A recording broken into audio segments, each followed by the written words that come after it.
So the first idea was to put it in the corner of the yard.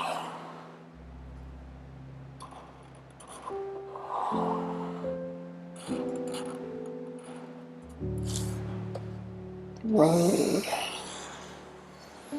is this way, and there are lots of trees.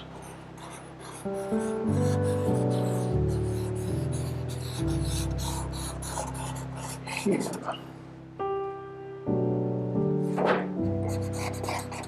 So the sun is here.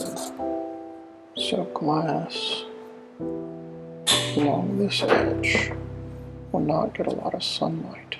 So it can be open.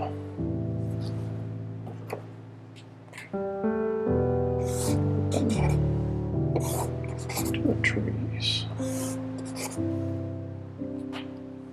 It will also be hidden from view most of the neighbors, so hopefully the HOA won't be so concerned about what it looks like.